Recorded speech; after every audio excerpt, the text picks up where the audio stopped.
Bem-vindos ao nosso devocional. Hoje vamos dar continuidade a essa série, As Cartas de Paulo. Se você gosta de aprender mais da palavra, clique no botão inscrever para você receber mais conteúdos como esse. Aqui eu te ensino de forma simples e de fácil entendimento como viver a palavra e aplicá-la no nosso dia a dia. Então vamos para a nossa meditação de hoje.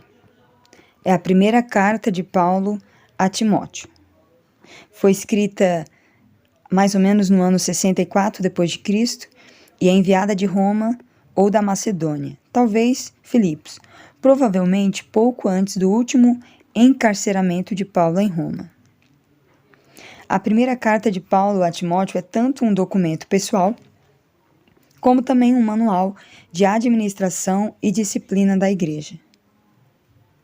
O versículo-chave dessa carta está no capítulo 4, no verso 12. Ninguém despreze a tua mocidade, mas sê o exemplo dos fiéis, na palavra, no trato, na caridade, no espírito, na fé e na pureza. O propósito de Paulo a escrever essa carta foi proporcionar encorajamento e instrução a Timóteo, um jovem líder. Nós sabemos que a expressão tal pai, tal filho não é apenas um clichê bastante conhecido, mas também é uma verdade permanente em nossos lares. E a experiência prova que os filhos frequentemente seguem o estilo de vida de seus pais, repetindo seus êxitos e erros. Timóteo é um bom exemplo de alguém que foi influenciado por familiares tementes a Deus. Sua mãe Eunice e sua avó Lloyd eram crentes judias que ajudaram em sua formação e promoveram seu crescimento espiritual, segundo Timóteo 1, verso 5. Na segunda geração cristã mencionada no Novo Testamento, Timóteo se tornou um aprendiz de Paulo e pastor da igreja em Éfeso. No papel de um jovem ministro, Timóteo enfrentou todos os tipos de pressões, conflitos e desafios da igreja e da cultura que estava à sua volta. Para aconselhar e encorajar Timóteo, Paulo enviou-lhe esta carta extremamente pessoal. Paulo escreveu a primeira carta a Timóteo provavelmente pouco antes de seu último encarceramento romano. Por ter apelado a César, Paulo foi enviado como prisioneiro a Roma. Atos 25 ao 28 relata disso. A maioria dos estudiosos acredita que Paulo foi libertado em aproximadamente 62 anos depois de Cristo, possivelmente porque o Estatuto das Limitações havia expirado, e que o apóstolo deve ter viajado nos anos seguintes. Durante esse tempo, ele escreveu a primeira carta ao Timóteo e também Tito. Logo, porém, o imperador Nero iniciou sua campanha para eliminar o cristianismo. Acredita-se que, durante esse período, Paulo foi novamente encarcerado e finalmente executado. Durante este segundo encarceramento romano, Paulo escreveu sua segunda carta a Timóteo. Tito e as duas cartas a Timóteo formam as chamadas cartas pastorais. A primeira carta de Paulo a Timóteo confirma o relacionamento deles. Capítulo 1, no verso 2.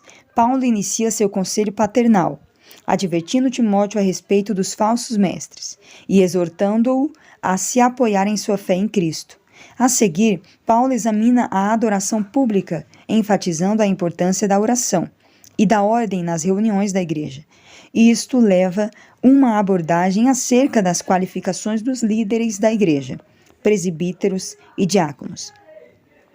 Nesse ponto, Paulo lista critérios específicos para cada ofício. Paulo fala novamente a respeito dos falsos mestres, ensinando Timóteo como reconhecer e responder a eles. Em seguida, dá um conselho prático sobre o cuidado pastoral com jovens e idosos, viúvas, anciãos, escravos. Paulo então conclui exortando Timóteo a manter seus objetivos, a permanecer firme em sua fé, a viver de modo irrepreensível e a ministrar fielmente. Essa carta de Paulo a Timóteo contém muitas lições. Se você for um líder da igreja, observe o relacionamento de Paulo com esse jovem discípulo, seus conselhos e direção cuidadosos. Meça a si próprio em relação às qualificações que Paulo estabelece para os presbíteros e diáconos. Se for um iniciante na fé, siga o exemplo dos fiéis líderes cristãos como Timóteo, que imitou o modo de vida de Paulo. Se você for um pai, pense no profundo efetivo positivo que um lar cristão pode causar aos membros da sua família. Uma mãe e avó fiéis levaram Timóteo a Cristo e o ministério dele ajudou a mudar o mundo.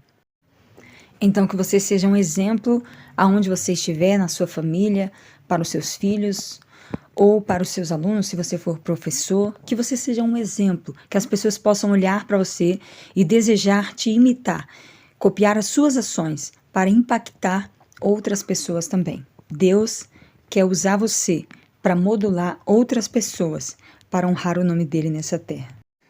Ore comigo agora.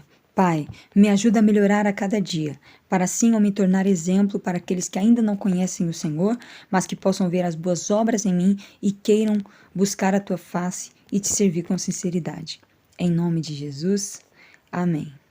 Chegamos ao final de mais um devocional. Obrigado por você ter ficado até aqui. E, já que você chegou até aqui, dá aquela curtida e se inscreve no nosso canal. Amanhã estaremos de volta e eu conto com a sua companhia.